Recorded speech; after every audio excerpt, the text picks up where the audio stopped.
ouvir a voz do Salvador.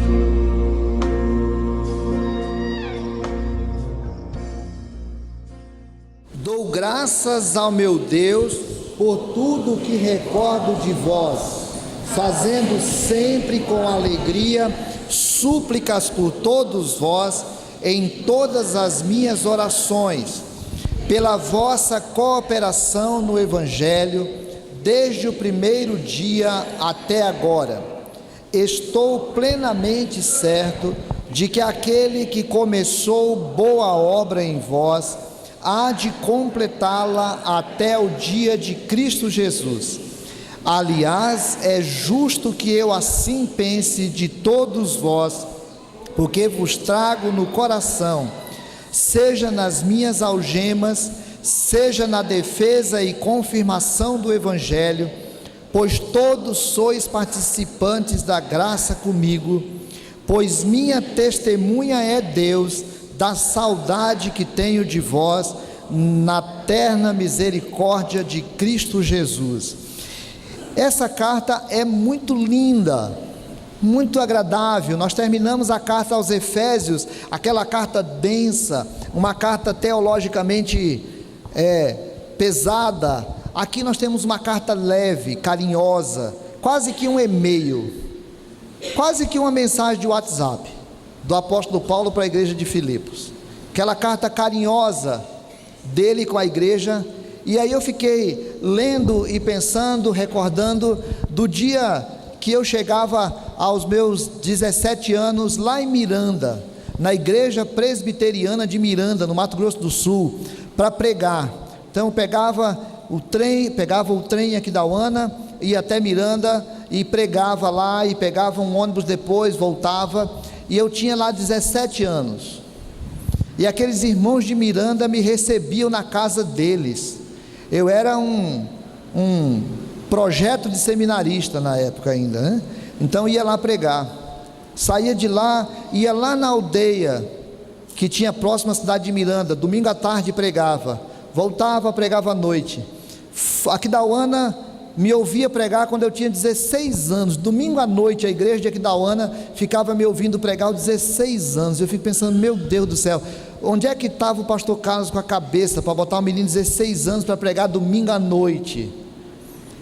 Ele estava pensando lá na Gileade, né, sem saber, mas ele estava pensando lá na frente. Depois eu fui para o seminário e fui lá para a igreja presbiteriana de Itirapina. Agora eu já tinha 18 anos, agora eu era um adulto, né? Já estava noivo, ia pregar na igreja presbiteriana de Itirapina. Os irmãos me receberam lá naquela alegria, e eles tinham um carinho comigo e um cuidado comigo. E aos finais de semana, quando estava por lá, aqueles irmãos, meu Deus, eles me tratavam de um modo muito especial, era uma coisa muito especial. E eu me lembro das casas e das pessoas, me lembro até do irmãozinho lá, que passou mal e foi para Campinas, e compraram um sapato novo para ele, e aí ele morreu, e eu fiquei com o sapato dele, né? Porque seminarista, qualquer sapato cabe no pé de seminarista, né? E aí eu fiquei com o sapato dele, eu fiquei alguns anos usando aquele sapato. Enfim, aquelas igrejas que lá no começo partilhavam com muita alegria, e agora eu posso me lembrar, alguns anos depois eu passei por lá, demos uma volta grande e passamos por lá para relembrar aqueles irmãos. O que o apóstolo Paulo estava fazendo nessa carta aqui, era mais ou menos isso, era lembrar para aqueles irmãos: irmãos, eu lembro de vocês, lembro de detalhes em vocês. Então a carta é agora escrita pelo apóstolo Paulo, preso, passando situações horríveis, vivendo sofrimentos tremendos, mas o coração do apóstolo Paulo não deixa de agradecer àquela igreja, porque ele diz assim: eu sou grato a Deus por tudo que recordo de vocês. Então essa carta tem esse sentido, esse carinho do apóstolo com a igreja que o tinha recebido, com a igreja que o tinha cuidado, com a igreja que o tinha ajudado.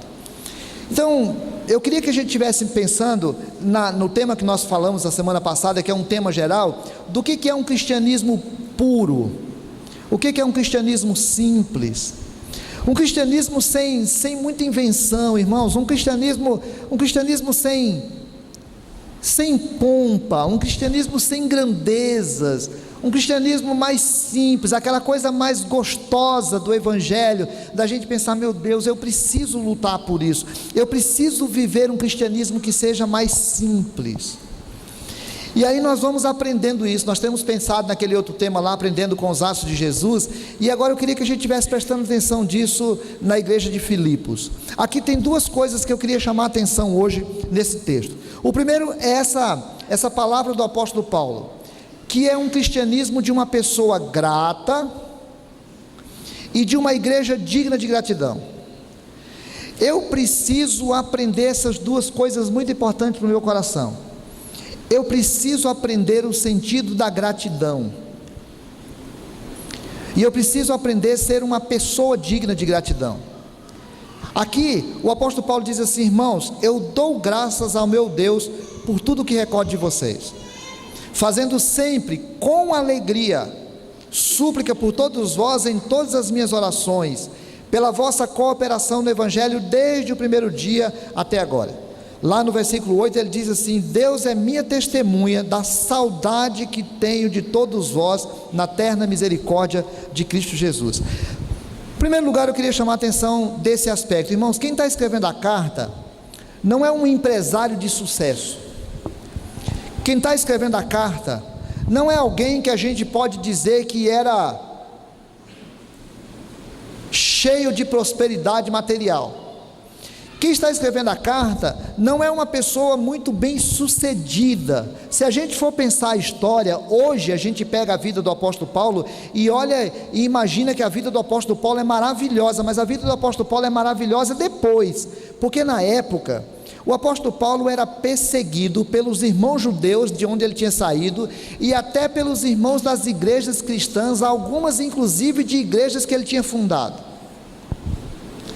Alguns irmãos da igreja de Corinto, por exemplo, começaram a questionar: será que Paulo é apóstolo mesmo? Será que Paulo não meteu a mão naquele dinheiro que saiu lá da Macedônia? Será que Paulo ele tem autoridade para se meter nessa área da nossa vida? Paulo foi perseguido inclusive por irmãos de igreja. Paulo foi abandonado por outros irmãos.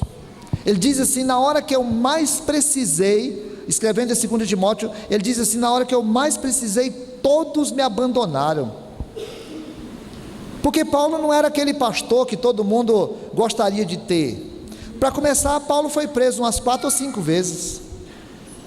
E aí eu fico pensando, se alguém mandasse para cá, para o presbitério nosso, dizendo assim: eu quero indicar um pastor aí para ir para a igreja, aí para o presbitério de Porto Velho, e alguém falasse assim, e eu desse uma olhada no currículo dele e dissesse assim: esse cara é brigão. Paulo era brigão.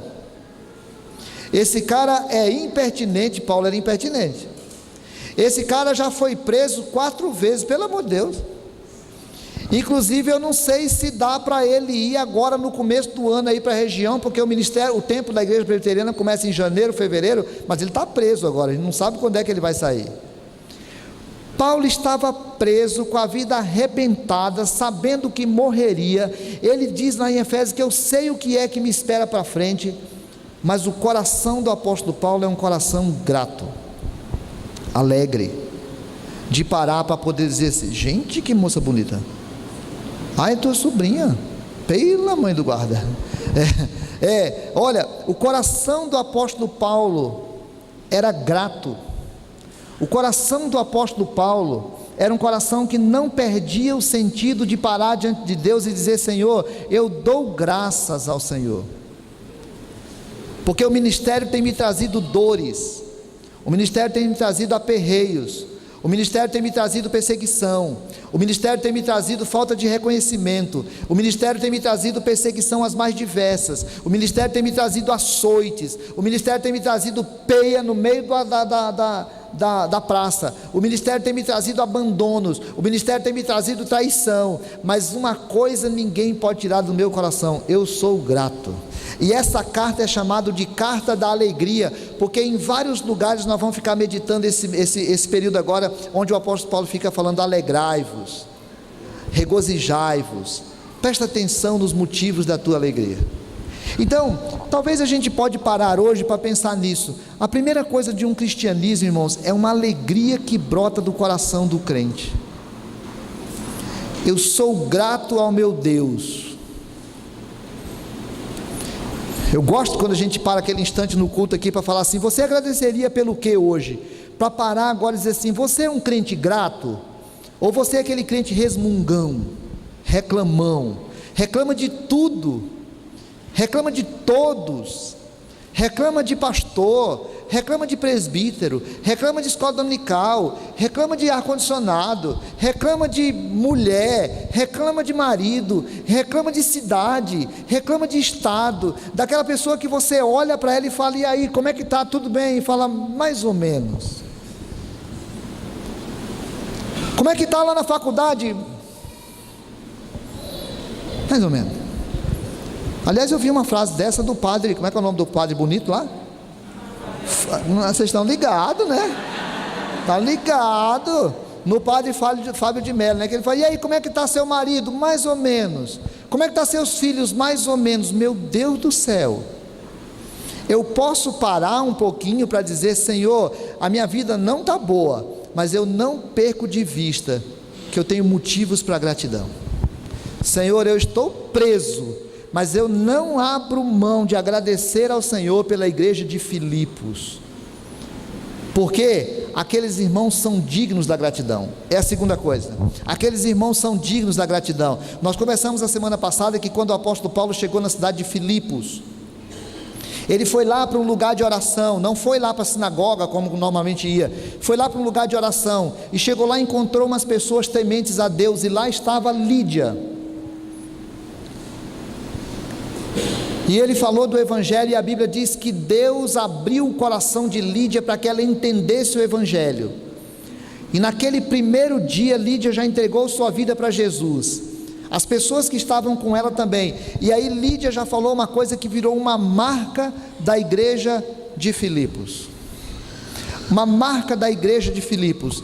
Deixa eu perguntar uma coisa para vocês: eu sou digna de receber vocês na minha casa? Eu gostaria de hospedar vocês na minha casa. Olha que coisa linda. E a Bíblia diz que eles ficaram na casa de Lídia, hospedados lá. Então Paulo não precisou pagar hotel, porque já foram recebidos na casa. Quando nós chegamos aqui em Porto Velho, nós fomos recebidos por várias pessoas, e eu sempre me recordo das pessoas que nos receberam em suas casas.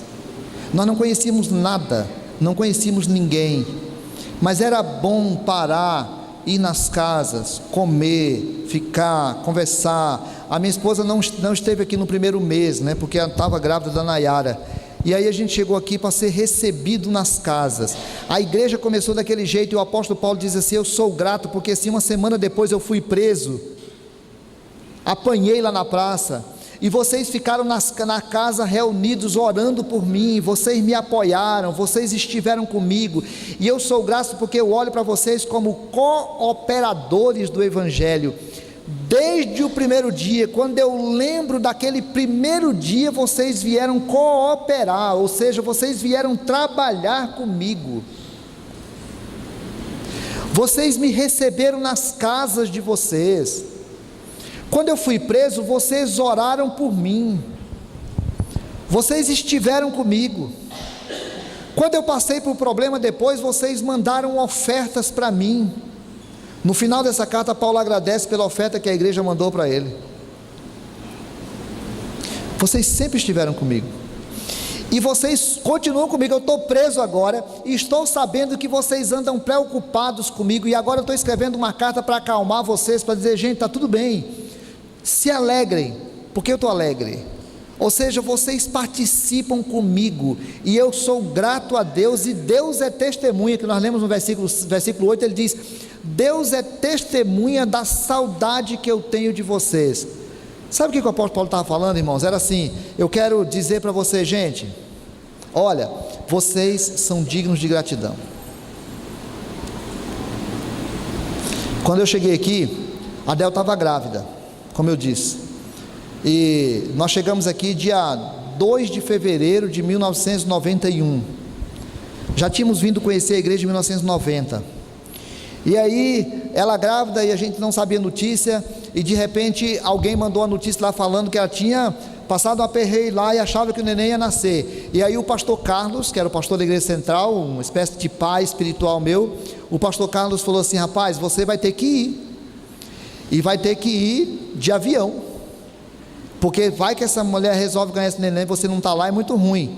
E eu não tinha muita experiência, né? Era o primeiro filho, eu estava com meus 22 anos, e aí eu tinha que ir, mas eu tinha que pedir permissão para a igreja ia me liberar para ir, a igreja ia entender que eu tinha acabado de chegar, fazia um mês, e já ia viajar. Quantos dias eu ia ficar lá? Quanto tempo eu ia ficar lá? Irmãos, quando eu cheguei e falei para o conselho da igreja aqui, era o Gentil, o Josafá e o irmão José Oliveira, nunca ninguém parou para questionar, e eu não sabia como é que viajava de avião, lá no São José não tinha avião, a gente só olhava de muito longe, quando passava muito longe. Eu lembro que eu estava deitado aqui na casinha que eu morava aqui no fundo, e pensei assim: bom, eu vou amanhã cedo comprar um frango. Eu já fui dessa época assim, de comer bicho, né? Eu vou comprar um frango e pedir para Maria Luísa fazer o frango, para eu poder viajar no avião. Eu não sabia. E aí o legal era chegar lá e contar isso para o pastor Carlos, porque eu fui lá e falei para o pastor Carlos, e aí o pastor Carlos falou assim: bem, será que leva frango no avião? Porque ele também não sabia.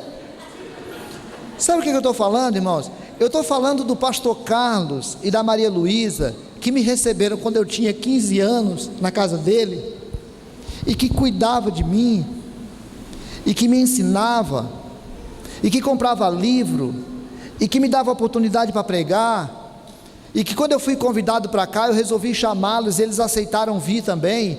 E aí eu já estava animado, porque eu viria para Ariquemes, eles viriam aqui para Porto Velho, aí depois, porque ele viria para cá, me trouxeram para cá.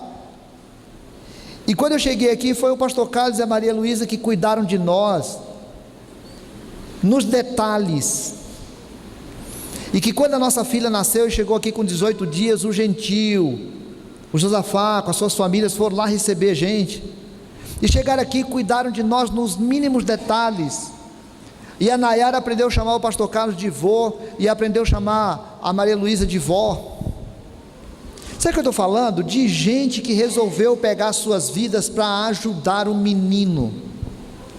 Sabe o que eu estou falando, irmãos? De um cristianismo que entende que agora nós temos uma oportunidade de ser motivo de gratidão um dia que a Vera e o Elisandro forem embora lá para Macapá, e nós nunca mais nos encontrarmos, se for a vontade de Deus, e um dia a gente poder encontrar, ainda que seja lá no céu, mas que cada um de nós tem motivação para ser instrumento de Deus na vida deles, para um dia eles pararem e dizer assim: Senhor, eu dou graças ao Senhor, porque me recordo dos irmãos lá de Porto Velho. Sabe o que eu estou falando? De um cristianismo em que a gente se torna motivo de gratidão, para alguém olhar um dia e dizer assim: há 30 anos, há 20 anos, a semana passada, o mês passado, eu convivi com pessoas que deixaram-se ser usadas por Deus na minha vida. Paulo estava dizendo: eu sou grato à igreja de Filipos, porque a igreja de Filipos foi instrumento de Deus na minha vida. Gratidão e dignidade de gratidão. Você é grato? Teu coração é cheio de gratidão? Você reconhece Deus utilizando a vida de pessoas da igreja para te abençoar? Você reconhece a importância que essas pessoas têm na sua vida? Segundo, você é alguém que se deixa usar por Deus na vida de pessoas? Nós temos um seminarista aqui, o Nildo, seminarista o Nildo, ele era missionário, e vinha para cá, e o Nildo ficava hospedado na casa dos irmãos. Alguns irmãos, parece que ele mudava para lá. Algumas pessoas receberam o Nildo, às vezes a gente precisava falar com ele: Nildo, muda de casa, pelo menos muda para descansar um pouquinho. Os irmãos, de pessoas que se deixaram ser usadas por Deus na vida do Nildo, lá quando ele estava na Team Missions, depois quando ele foi missionário lá, agora que ele está no seminário, e a semana passada as pessoas estavam ajudando o Nildo. Nós temos a oportunidade de ajudar a vida do Zé Nilton, está lá no seminário, está lá no Instituto Bíblico, é um irmãozinho indígena, ele é a esposa, um gavião é a aldeia dele, não é porque ele é um gavião não, né? A tribo dele é gavião, está lá no Instituto Bíblico, vocês nem conhecem, mas nós ajudamos todos os meses a vida do Zé Nilton. Daqui uns dias, o Zé Nilton manda uma carta para mim de vez em quando, daqui um dia nós vamos trazer o Zé Nilton nas férias dele, para passar aqui para vocês conhecerem. Que privilégio que Deus nos dá, que privilégio que Deus nos dá. A gente consegue ajudar outros missionários que trabalham por aqui, na base aqui da Jocum. A gente consegue ajudar irmãos que são missionários lá da PMT, que a gente nem sabe onde é que está, mas que nós estamos cooperando com eles. Mas nós queremos ajudar a vida do Caio, para que o Caio pregue aqui. Mas nós queremos ajudar a vida do Breno, para que o Breno vá para o seminário daqui a um tempo também. Mas nós queremos ajudar novos missionários, que Deus vai abrindo condições para nós, Deus há de nos abençoar, e nós vamos ter condições de ajudar mais missionários, amém? Porque nós queremos esse privilégio, irmãos, nós queremos ser usados por Deus, para ser motivo de gratidão nos corações de outras pessoas. Em último lugar, o apóstolo Paulo diz assim: eu estou certo de que Deus há de completar a boa obra que começou, a boa obra em vós, até ao dia de Cristo Jesus. Esse é um outro cristianismo que eu queria chamar a atenção. O primeiro era esse, um cristianismo de pessoas gratas e dignas de gratidão. O segundo é um cristianismo de pessoas incompletas, que sabem que Deus está trabalhando as suas vidas.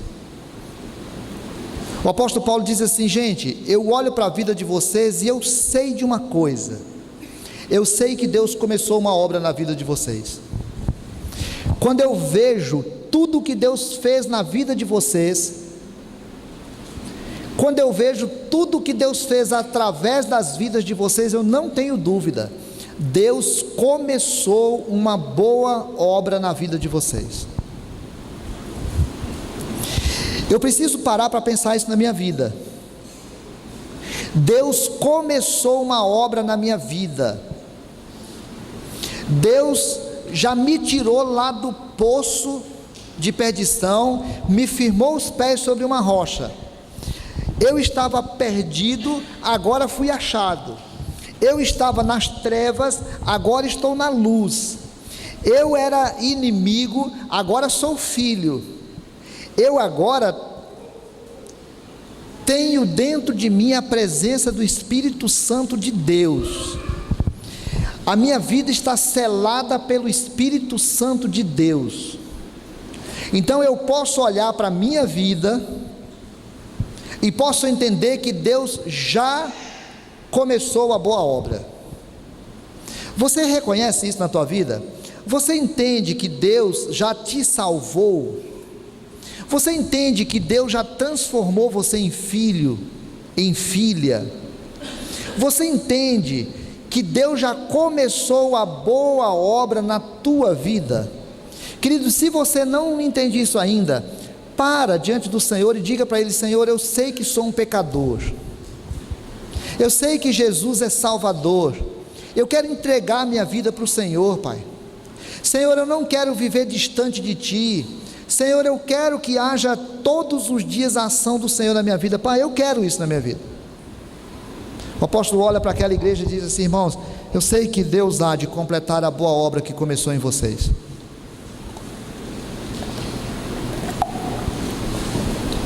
Deus já começou? Você já pode parar hoje e dizer assim: Senhor, muito obrigado, porque eu conheço Jesus. Muito obrigado porque o Espírito Santo vive na minha vida. Você pode parar agora e no teu coração dizer: Senhor, muito obrigado, porque eu sei que o Senhor já começou a boa obra na minha vida. Mas segunda coisa, o apóstolo Paulo diz assim: Ele há de completar a boa obra que começou. Sabe o que é isso? É que eu preciso olhar para a minha vida e entender que eu ainda não estou pronto, que Deus não terminou a obra ainda. E todas as vezes que falo sobre isso, lembro com carinho a palavra de um pastor lá no seminário, que ele pegou um texto lá de Efésios, e eu já citei isso aqui quando estava pregando Efésios, quando a Bíblia diz assim, que nós somos feitura dele, criados em Cristo Jesus. O feitura está dizendo assim, você foi construído, feito por Deus em Cristo Jesus no novo nascimento. E a palavra feitura em grego é poiel, é de onde vem a palavra poema. E aí esse professor pegou essa palavra poema e citou esse texto agora de Filipenses e diz assim: nós somos um poema que Deus ainda não acabou.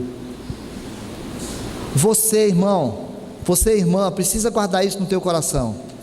Deus já começou a te transformar em Cristo, mas você só será completado lá no dia da glorificação, lá no dia da sua ressurreição, lá no dia em que você for revestido da incorruptibilidade. Portanto, você ainda não é alguém pronto. Na hora que bate aquele desespero da imperfeição, na hora que bate aquela agonia de se sentir eu não sou o que eu deveria ser, é verdade, não é não, e não imagine que vai ser agora. Tenha paciência um pouquinho contigo, e a paciência não significa conivência, significa capacidade de compreender o seu limite. Eu ainda não estou completo, mas eu preciso aprender mais, eu preciso aprender a olhar para a vida de quem está comigo, do meu lado, e entender, olha, aqui está meu irmão, que Deus já começou uma boa obra nele, mas ainda não está completo.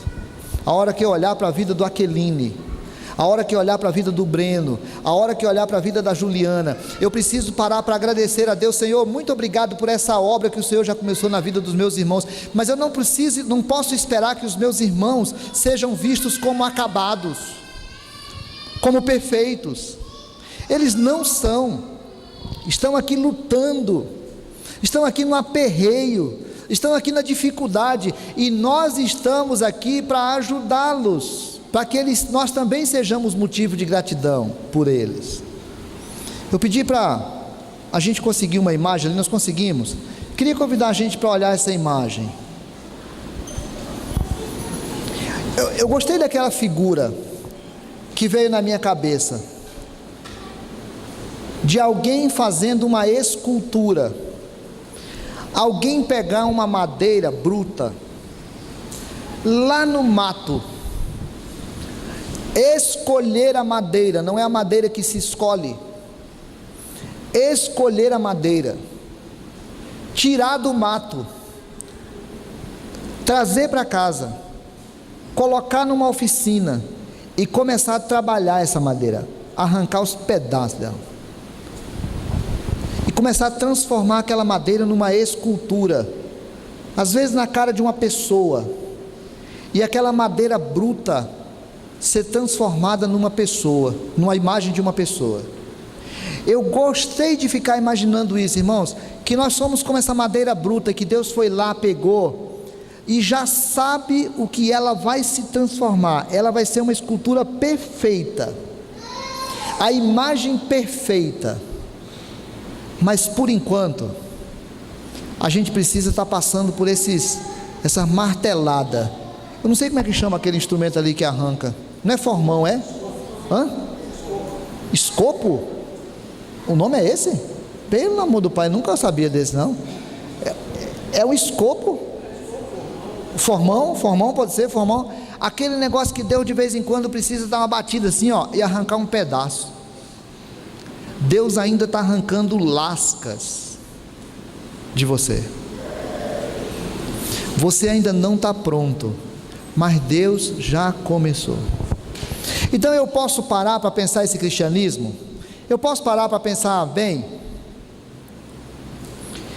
Esse é o cristianismo que eu quero viver. O cristianismo igual a igreja de Filipos, assim. Um povo grato, que mesmo no aperreio tem motivo de gratidão. Um povo digno de gratidão, pessoas que resolvem cooperar com o Evangelho, cooperando com as necessidades uns dos outros. E pessoas que entendem que não estão prontas ainda, e que convivem com outras pessoas que também não estão prontas ainda. A igreja não é lugar das pessoas perfeitas, a igreja é lugar das pessoas que estão sendo aperfeiçoadas. A igreja não é lugar dos prontos, a igreja é lugar daqueles que estão sendo aprontados. Mas eu preciso ter a firme convicção de que Deus há de completar, de poder parar diante de Deus hoje no final do dia e falar: Senhor, não deu, eu tentei.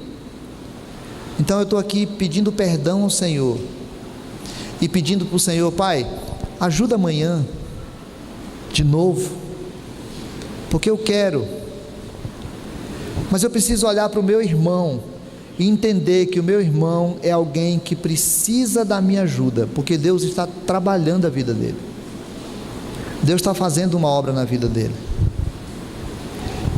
E aí eu vou me lembrar do Gilson e da Zilá, os irmãozinhos simples da igreja lá na periferia de São Paulo, que tinha uma casa grudada com a igreja, naquelas pirambeiras de São Paulo, tinha um muro que a gente passava a perna assim, e tinha uma escadinha de madeira que a gente descia para a casa do Gilson, uma casa de 3 cômodos, que tinha muita alegria em nos receber na casa dele. O Gilson e a Zilá, com 2 filhos, e no final de semana a gente ia para lá, e os filhos iam dormir no quarto deles, porque eles recebiam a gente todo final de semana na casa deles, porque nós fazemos parte da mesma igreja, do mesmo Senhor, da mesma fé, e nós somos um povo alegre, e nós somos um povo grato, e nós somos um povo que temos prazer em fazer parte da vida do outro, porque nós entendemos que Deus começou a boa obra, não terminou ainda, na nossa vida, na vida do outro, mas Ele vai continuar fazendo. Se eu fosse daquelas igrejas mais, eu ia falar assim, não vou falar não, tá? Mas eu ia falar assim: olha para a vida de quem está do teu lado e diz assim: Deus há de completar a boa obra que começou em vós. Não vou pedir não, mas quando você tiver a oportunidade, manda um WhatsApp. A gente usa o WhatsApp para falar tanta besteira, tem hora? Manda um WhatsApp, e não cita o versículo não, diga assim: irmão, eu quero dizer uma coisa, eu reconheço que Deus começou uma boa obra na tua vida, e sei que Deus há de completá-la até ao dia final. Já pensou que bonito o dia que o marido começar a olhar para a esposa e falar: bem, vou falar um negócio para ti aqui, eu sei que Deus começou uma boa obra em ti, e vai completá-la, e eu quero ser parte dos teus motivos de gratidão. Caramba, vai mudar tanta coisa. No dia que os pais olharem para os filhos e falarem assim: filha, eu sei, eu não gosto nem de falar da Tawana, da Nayara, porque eu tenho um pouco de vergonha dela, né? Mas assim, de falar assim: eu sei que Deus começou uma boa obra na vida de vocês, e vai completar. Eu creio nisso. Quantas coisas, irmãos, vão mudar na nossa casa? Basta a gente ser crente, só isso. Eu queria te convidar para orar e falar para Deus o que quiser fazer. Fala para Deus o que você quiser falar. Fala para Deus o que você quiser falar agora. Vamos fazer isso?